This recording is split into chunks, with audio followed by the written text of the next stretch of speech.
Salah satu cara untuk mencegah ketakseimbangan ya mikroba dalam tubuh kita, khususnya dalam dalam mulut kita, adalah dengan cara bersiwak. Bayangkan Bu sekalian, subhanallah, kalau kita baca hadisnya, ya, kata Nabi apa? Kalau tidak memberatkan umatku, ya, maka aku akan wajibkan mereka untuk bersiwak setelah berwudu. Gini, kalau ada 5 sholat waktu, 5 sholat wajib, maka ada 5 kali wudu kita. Lalu Nabi menjelaskan, tidak memberatkan umatku, kata baginda Nabi SAW, maka aku akan wajibkan mereka bersiwak sebelum sholat. Maka ada sholat 5 waktu tadi kan, ada 10 kita. Jadi bayangkan setiap sholat itu, ini baru sholat wajibnya. Kalau hitung-hitungan kita, harus sekalian, maka kurang lebih sekitar 20 kali kita bersiwak setiap hari. Dan siwak kalau kita baca penelitian, itu Masya Allah, tabarakallah, terlalu banyak manfaat dari siwak. Kayu siwak ya, bukan odol. Kayu siwak ya saya maksud. Itu salah satunya, Bu sekalian. Maka, tadi saya katakan protokol awalnya adalah puasa. Maka umat ini bisa besar, umat ini bisa menjadi umat yang kembali meraih kejayaan. Tadi kalau apa? Kalau salah satunya, kalau boleh saya katakan, mengurangi makan. Saya kalau melihat badannya Bapak Kiai Hasan Toha, Masya Allah, ya, saya yakin beliau orang yang sangat menjaga makanan. Ya, kenapa? Nggak kelihatan. Jadi zaman dulu waktu saya masih di Semarang, saya lihat masih seperti itu aja badannya. Ya tidak terlalu kurus, ya kurus banget, krepeng, enggak, gemuk banget, enggak. Saya coba Bapak Ibu tanya sama beliau apa yang dimakan. Dan bagaimana beliau masih sangat fit dalam kondisi seperti sekarang. Ya. Saya sangat yakin ada rahasia-rahasia itu yang kuncinya adalah kembali ke ayat tadi. Wa kulu wasrabu wala tusrifu. Makan, tapi jangan berlebihan. Makan yang halal. Ya, makan yang thayyib gitu kan, kata Allah begitu, seperti itu. Nah, jadi protokol pertama lah protokol detox ya. Maka kalau ini ya fasting klinik itu di mungkin rumah sakit Islam Sultan Agung itu dibuat, Masya Allah ya, fasting klinik, ajarkan mereka mengenal sunnah Nabi, mengobati orang kolesterol, mengobati orang asam urat, mengobati penyakit-penyakit, bahkan penyakit seperti diabetes yang saya baca dalam buku The Fasting apa tuh ya, lupa saya. Ada 2 dokter, Bapak Ibu nanti bisa lihat itu. Dokter itu namanya James Dinick sama Jason Fung. Mereka menerapkan pola-pola puasa, which is itulah puasa-puasa sunnah menurut saya, kepada orang-orang yang sudah 15 tahun, 20 tahun mengidap kencing manis, ya, dan bahkan sudah terapi dengan insulin. Ternyata dengan pola puasa, dengan protokol yang ketat pastinya, itu ternyata mereka bisa kembali normal gula darahnya. Subhanallah. Ya. Maka saya katakan kalau ini kita bisa kembalikan lagi hal kita selain dapat pahala, ya, kita juga mengajak orang untuk kembali kepada sunnah baginda Nabi Shallallahu Alaihi Wasallam. Itu yang pertama. Yang kedua, protokol detoksifikasi. Bagaimana konsep Tibu Nabawi adalah mengeluarkan. Jadi membersihkan juga mengeluarkan. Maka Islam, mungkin Bapak Ibu sudah pernah mendengar hadis ini ya. Hadis yang berbunyi kata Nabi Shallallahu Alaihi Wasallam, "Asyifa'u fi salasatin syarbatil 'asr wa syartahtil mihjam wa kaifinar." Kata Nabi Shallallahu Alaihi Wasallam, kesembuhan itu ada 3 kata Nabi. Yang pertama apa? Meminum madu. Ya, syarbatil 'asr. Maka dalam madu ada kesembuhan. Ya. Maka konsep pengobatan Islam itu wajib ada madunya. Dan kalau kita kesadaran kita, saya sarankan, jangan pernah ketinggalan madu di rumah. Jangan pernah ketinggalan madu, minum madu di rumah. Bahkan ada di lain hadis yang lain ada yang menjelaskan bahwa rumah yang di dalamnya ada kurma, maka rumah tadi tidak akan kelaparan. Maka di luar Ramadan pun di rumah harus ada kurmanya. Ya, ngambil berkahnya di situ. Kemudian syarbatil 'asr kata Nabi, meminum madu. Ya. Jadi minum madu efeknya apa? Udah banyak penelitian Bapak Ibu bisa baca deh, gitu kan. Ya, bisa baca. Tapi kan dia kudu rutin gitu kan. Nggak cukup cuman sekedar sekali 2 kali minum gitu kan. Makan gorengan sekali-sekali silakan, ya, nggak masalah. Bikin sakit nggak? Mungkin nggak bikin sakit. Tapi ada juga orang yang gara-gara makan 1 kali 2 kali langsung badannya bereaksi. Tapi kalau saya katakan makan sayuran, buah-buahan sekali-sekali ya tidak akan membuat badan sehat. Artinya apa? Kebiasaan hidup sehat ini kita harus ciptakan. Yang pertama tadi kita ambil hadis tadi, syarbatil 'asr. Yang kedua apa? Syartahtil mihjam kata Nabi. Berbekam. Coba pikir baik-baik. Kamu kita renungkan baik-baik. Apa perenungannya, Bu sekalian? Saat ini kemarin kita sudah masuk ke tanggal 15 kemarin, ya, 15 Syawal, ya. Dari mulai Jumat, Sabtu, Ahad. Ada 13, 14, 15 kita disunnahkan baginda Nabi SAW yang itu disebutkan juga penelitian di California sehingga saya ternyata puasa 3 kali sebulan. Ya, itu menyebut dalam penelitian tersebut sebutkan itu bisa memperbaiki imunitas atau kekebalan tubuh kita. Lalu Nabi mengajarkan lagi apa? Di skip 1 hari pada tanggal 6 ini kan 16 Syawal.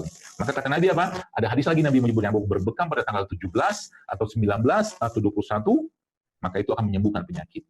Nah, subhanallah sekalian, kalau protokol ini kita pakai, detoksnya dapat, ngebuang yang nggak baik yang dalam tubuh kita dengan berbekam atau hijauan itu dapat. Itu protokol detoksnya.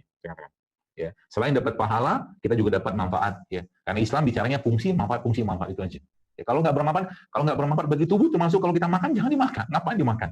Ya, kalau nggak bermanfaat. Kalau cuma sekedar camil-camilan saja, misalkan kita mau makan, ya silakan. Tapi kalau lama-lama makan sesuatu yang nggak bermanfaat, ya subhanallah, tubuh kita juga akan, bahasa saya itu ngomel gitu kan. Maka protokol tadi dipakai lah ya untuk kita semua, dan saya menasihati diri saya pribadi Bos sekalian ya, bahwa iman kita itu ya akan lemah dengan banyaknya makan. Ya, iman kita itu bisa lemah dengan banyaknya, maka terlalu banyak makan, terlalu banyak tidur, terlalu banyak bicara nggak bermanfaat. Lemah iman kita. Ya, subhanallah. Nah, lalu selanjutnya Bos sekalian, kita kembali ke bagaimana Allah menjelaskan tentang itu semua. Maka pengaturan selanjutnya, ya mungkin pengaturan selanjutnya adalah pengaturan tentang bagaimana pola makan. Ya, pola makan yang baik dalam keseharian kita. Bagaimana kita mentadaburi ayat atau mungkin mempelajari ayat ini? Sebenarnya simpel.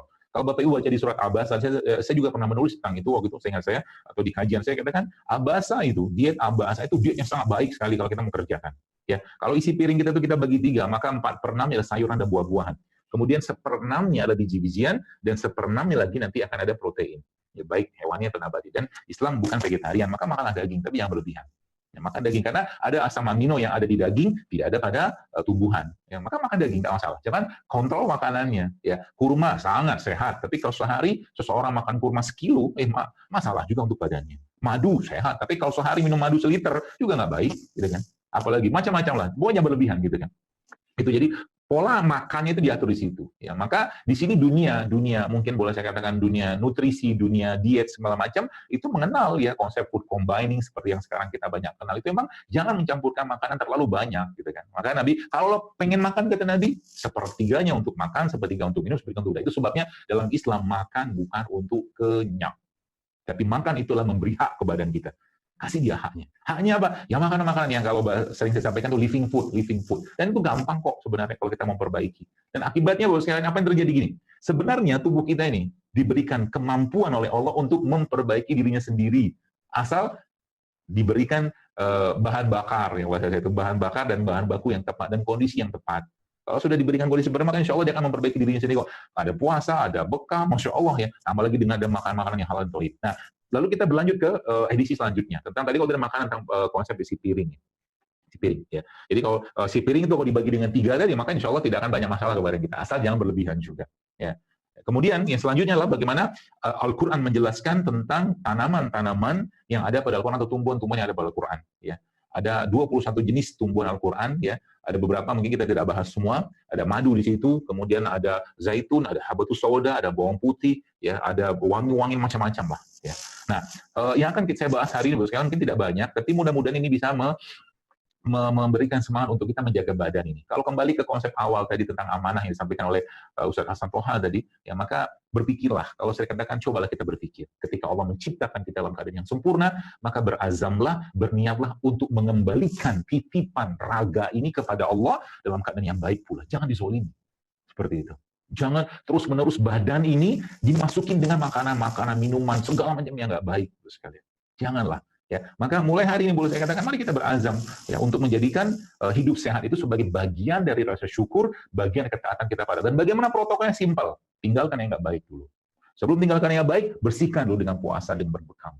Ya, baru ya kita meninggalkan yang nggak baik, lalu isi dengan yang baik-baik. Nah, apa isi yang baik itu boleh saya katakan? Nah, kita lihat secara syar'inya atau secara tuntunan baginda Nabi SAW terlalu banyak kalau kita mungkin sampaikan di sini. Tapi kalau boleh saya katakan ada tiga hal yang penting yang mungkin saya menyarankan Bapak Ibu sekalian untuk mulai dirutinkan. Dan inti efeknya itu akan luar biasa. Kalau sudah yang tidak baik ini di stop terus sekalian, dan kita tahu kok mana yang baik, mana yang tidak baik atau kurang baik lah. Kita tahu. Kalau saya bahas lagi ini nggak baik, udah kita paham kok. Ya. Mie instan semua sudah tahu nggak sehat, gitu kan. Tapi kalau sekali-sekali makan boleh nggak? Ya boleh aja sih. Ya, tapi kalau saya pribadi nggak mau. Kenapa? Kadang-kadang ada banyak penyakit yang tiba-tiba gara-gara makan satu bahan tertentu, tiba-tiba muncul autoimunnya, muncul apa segala macam. Mendingan nggak usah, menurut saya. Seperti itu. Ya. Nah, yang pertama madu, boleh saya katakan madu. Jangan pernah tinggalkan madu sekarang. Ya. Yang kedua kurma.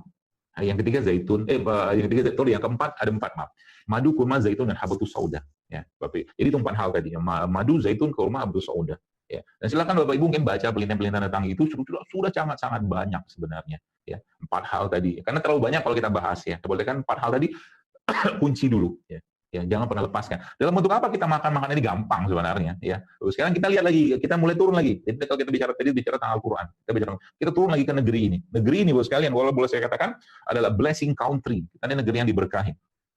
350 tahun ya kita dijajah Belanda. Yang diambil sama Belanda ya rempah-rimpang dari zaman dulu. Seperti itu kan. Ya, maka Masya Allah, kearifan lokal itu jadikan sarana kita bersyukur pada Allah. Jadi kalau boleh saya katakan, penyakit-penyakit degeneratif, dan itu saya buktikan dari akun saya, dari sosmed saya, dari Instagram, itu ternyata ketika mereka jadi gini, ada satu kata yang sangat baik yang saya dapatkan itu. If you want to cure disease, you have to stop what make you sick. Jadi kalau Anda mau ngobatin penyakit, harus stop dulu yang bikin sakit itu apa. Ya, sekarang kita lihat terlalu banyak makanan-makanan yang tinggi karbohidrat, banyak bahan-bahan sintetiknya segala macam. Itu kan di stop dulu lah itu. Dan puasa kan dulu. Seperti itu. Jadi Bapak sekalian, lalu ternyata tadi saya katakan rempah-rimpang, waktu saya survei sederhana ala-ala saya itu ternyata efeknya luar biasa. Ya, cuman pengen bersih-bersih darah doang, minum kunyit, ya, tambahkan sedikit sama jahe, tambahkan sedikit sama serai, jadi hamil gitu kan. Banyak sekali efeknya. Itu saya katakan tubuh kita tuh ya banyak sekali kejutan-kejutan yang Allah sudah siapkan kalau diperbaiki badannya. Maka kalau boleh saya katakan ya, ilmu nutrisi ini jangan lagi kita tinggalkan. Saya berharap mudah-mudahan, saya tidak tahu kalau berkenan gitu kan. Saya bukan ahlinya, kalau saya cuma komparatornya aja. Ya, saya bagian buka pintu di masjid saja. Saya cuma bagian untuk mengajak masyarakat kembali pada konsep ini saja. Di belakang harapan saya ke depan banyak lagi, ya sebuah mungkin zaidul yang lain yang mau mengambil peran ini. Bagaimana dari hulunya pertanian kita sudah perbaiki, sampai ke hilirnya, ya end produknya kita sudah perbaiki. Jadi gambaran dalam benak saya itu sudah ada sebenarnya, saya cuma sendirian, saya butuh. Jadi kalau mungkin boleh saya katakan di Unisula itu sudah mulai saran saja mungkin kepada Pak Rektor dan Ustadz Hasan ya, mungkin diajarkan mereka tentang nutrisi Islami itu seperti apa. Ya, ajarkan kepada para dokter-dokter perawat itu, sehingga nanti mereka bukan hanya menjadi para dokter yang bergantung pada obat-obatan saja, tapi juga dari apa yang Allah tumbuhkan, Allah ciptakan di langitnya, di buminya ini khususnya, itu bisa menjadi sarana pengobatan. Ya, tadi itu terlalu banyak saya katakan penelitian tentang itu. Ya, harapan saya begitu. Sebab apa? Kalau ilmu tidak kita kuasai, nanti lagi-lagi ya orang-orang non-Muslim, orang kafir, ya bahkan musuh-musuh Islam nanti akan mengendalikan itu semua. Ya, jangan sampai kita Islam sudah sangat sempurna, udah contoh saja. Terlalu banyak kitab-kitab pengobatan yang kita mau bahas sekarang. Saya waktu dengan salah satu seorang ustadz kita mengadakan diskusi lah, bahkan kita bikin video bareng itu, saya kagum luar biasa sekali. Kenapa kagum? Itu ternyata literatur tentang pengobatan kesehatan tuh ratusan, Pak, ratusan. Tapi masih bahasa Arab gitu kan. Dan itu kalau kita gali semua, subhanallah, ya. Kanun of Medicine Ibnu Sina itu kan ada berapa jilid tuh? 5 jilid sehingga saya. Itu saya sempat pengen beli juga itu waktu itu belum kesampaian, tapi itu hanya satu dari mungkin saya boleh katakan ribuan ya kitab-kitab pengobatan yang ada. Ya termasuk kitab tentang bagaimana nutrisi ya, berperan dalam pengobatan. Ya, itu sangat penting sekali. Jadi nanti ke depannya apa? Ya rumah sakit ya tidak hanya mengurusin orang-orang yang sakit saja, tapi nasihat-nasihat kesehatan, nasihat-nasihat bagaimana cara menjaga jantung, menjaga ginjal, menjaga otak, menjaga segala macam organ yang ada pada badan kita ini. Nah, itulah sebenarnya esensi pengobatan, ya, bukan hanya mengobati saja, tapi ada sisi-sisi yang kita harus jaga kesehatan tadi. Dan itu mungkin kalau boleh saya katakan ya jujur-jujuran agak terlupakan di sini. Ya, nah kita kembali ke dua hal tadi bersama. Jadi ada nutrisi Qur'annya, ya. Kalau sudah nutrisi Qur'an pasti baik. Udah dimanapun kita berada, maka makanlah itu. Ya, maka makanlah itu sebagai kasih sayang dan rahmat dari Allah. Saya kata ada madu, kurma, zaitun, habatus sauda. Yang pertama itu. Yang kedua apa? Kearifan lokalnya seperti saya jelaskan tadi. Ya, kurang lengkap apa Indonesia ini, Bapak sekalian. Ya, kita punya rempah luar biasa, kita punya rimpang luar biasa. Saya banyak ada beberapa pasien-pasien saya itu, ya sebelah mungkin jamaah juga yang konsultasi segala macam itu kayak mungkin beberapa kasus-kasus seperti psoriasis ya, atau mungkin gatal-gatal yang udah tahunan gitu, ternyata modal jahe, lengkuas, ya serai, ya itu diminum kemudian dibalurkan ke bagian badan tadi yang gatal-gatal, ternyata tidak lama, cuma timbun modal 3 hari saja selesai gitu kan. Subhanallah, Masya Allah yang menciptakan itu semua di negeri kita ya. Ya, maka kalau boleh saya katakan, ambillah kekayaan ini ya. Tadi di luar yang tadi sudah dijelaskan oleh Al-Qur'an dan sunnah-sunnah Nabi SAW. Jadi ada rempah, ada rimpangnya ya, ada mungkin terlalu banyak kalau ada sebutkan, ada ketumbarnya, ada kayu manisnya, ada serainya, ada jahe, kunyit segala macam. Ini boleh saya katakan protokolnya, kalau boleh saya katakan untuk penyakit-penyakit degeneratif di masa depan ya ini sebenarnya. Ditambah lagi dengan puasa ya, ditambah lagi dengan puasa, ditambah lagi dengan bekam, udah cukup sebenarnya. Bagaimana proses autofagi, detoksifikasi, otolisis semua terjadi dengan syariat ini gitu kan. Subhanallah ya. Maka apa sampai saya katakan tadi ya, petunjuk itu semua jelas dalam Islam. Dan ditambah lagi dengan Mungkin sedikit cerita tentang bagaimana kita menjaga keseimbangan, ya. Bagaimana kita menjaga keseimbangan diri kita berupa mikrokosmos atau ya kalau mungkin di langit kan makrokosmosnya, mikrokosmos. Semua berputar, semua semua apa itu namanya berputar mengelilingi elektron, sebagaimana alam semesta ini berputar mengelilingi orbitnya masing-masing. Maka mikrokosmos harus dijaga. Siapa pengatur mikrokosmos tadi? Ya, pengatur mikrokosmos tadi adalah satu organ tanda kutip yang Allah titipkan dalam diri kita yang namanya kolbu. Ya, maka konsep sehat dalam Islam ya di luar yang fisik semua tadi itu kembali pada konsep yang sederhana tapi ini powerful-nya luar biasa, yaitu apa? Ala wa inna fil jasad mudghah idza shalat jasad kulluhu wa idza fasada jasad kulluhu. Dalam tubuh kita terdapat satu segumpal daging kata Rasulullah. Dia baik-baik semua, dia rusak-rusak semua. Subhanallah. Artinya apa? Kalau Bapak Ibu baca, saya waktu membaca ayat ini, mencoba hadis ini, mencoba mentadaburi segala macam, subhanallah. Bahkan banyak ulama menjelaskan tentang dahsyatnya kolbu ini. Ya. Dan kalau diterapi Bapak sekalian, apa terapi buat kolbu tadi cuma dua. Terapi kolbu tadi Islam dan Al-Quran. Ya. Obatnya cuma dua, Islam dan Al-Quran. Maka sampaikan kepada mereka ya tentang Islam tadi dan Al-Quran tadi. Maka saya katakan bahwa Al-Quran itu menjadi obatnya. Ya, maka Al-Quran itu menjadi obatnya. Obat buat siapa? Buat kolbunya, obat buat fisiknya. Dan Al-Quran itu memberikan vibrasi. Al-Quran itu memberikan getaran bagi siapa yang meyakininya, bagi siapa yang mengimaninya, bagi siapa yang merasakan getaran dari Al-Quran tadi. Ya. Maka kalau kita jadikan ya kolbunya tadi sehat, ya kita mulai dari kita sendiri dulu. Ya, bagaimana kita mendekatkan diri kita pada Al-Quran, keluarga kita dengan Al-Quran, maka apapun akan ada jawaban dan solusi dari Allah Subhanahu Wa Taala. Ya, itu konsep dasarnya dalam Islam. Ya, bagaimana caranya? Kita lihat zaman dulu sekalian betapa seorang Ibnu Qayyim al-Jauziyah rahimahullah ketika beliau suatu hari pergi ke Mekah Al-Mukarramah, di sana dia sakit demam, lalu akhirnya orang seperti beliau kan sangat insya Allah sangat soleh, kita tahu lah kesolehan beliau. Dengan modal air Zam-Zam, dengan modal Al-Fatihah, dia dinginkan badannya atau demam ya dengan itu semua. Mungkin untuk zaman sekarang hal tersebut ya sebulan mungkin dibaca sekali nggak turun, dua kali nggak turun, tapi minimal kita melakukan petunjuk Nabi tadi. Lama-lama dengan kita semakin dekat dengan Al-Quran, dengan semakin yakin dengan Al-Quran, dan pola-pola pengobatan langit yang lainnya, itu subhanallah efek luar biasa. Saya pernah bertemu dengan seorang, waktu saya sholat di satu tempat lah, di masjid, tiba-tiba ada seorang perawat, saya kenal lama gitu, dia menemui saya di Jakarta, di mana itu lupa itu kan, dia cerita ke saya, sekarang ngapain Pak, saya bilang gitu kan. Oh, sekarang saya jadi kepala perawat Okado, gitu. Oh, Masya Allah, semoga berkah. Sekarang, Bapak pernah berpikir nggak bagaimana cara mendakwahin keluarga ketika orang-orang atau keluarga mereka itu dioperasi? Saya bisa bilang begitu ke beliau. Itu gimana dok, kata dia. Saya katakan, sebenarnya gampang kok Pak. Ya, gampang. Cara gimana? Coba Bapak sampaikan pada keluarga, Bu, Pak, ya, operasi yang dikerjakan ini kita nggak tahu hasilnya seperti apa, hanya Allah yang tahu hasilnya. Kita cuma ikhtiar, kita cuma usaha, dan dengan doa kita mudah-mudahan sesuai dengan harapan. Ya. Tapi Anda bisa bantu hasil operasi ini menjadi lebih baik, atau mungkin sesuai harapan dengan, saya berharap Bapak Ibu yang ada di sini bisa sholat hajat di belakang sana ada masjid, bisa sholat hajat, atau mungkin keluarga-keluarga bersedekah untuk kemudahan dan kelancaran saat keberkahan operasi. Karena itu sebenarnya dakwahnya di situ. Jadi kita mulai mendominasikan atau memajorkan, yang mengutamakan peran Allah ya pada apapun yang kita kerjakan, termasuk dalam bidang kesehatan seperti sekarang. Jadi saya katakan bukan obat ini menyembuhkan, bukan teknologinya, bukan dokternya, bukan perawatnya, bukan herbalisnya, bukan pembekamnya, tapi Allah yang berkehendak itu sembuh. Sebagaimana ada satu kisah yang mungkin Bapak Ibu pernah mendengar kisah ini, ada seorang nabi yang sakit, kemudian dia berdoa pada Allah, lalu Allah beri wahyu petunjuk pada nabi tersebut untuk memakan beberapa jenis tumbuhan, kemudian dengan izin Allah siang nabi tadi sembuh.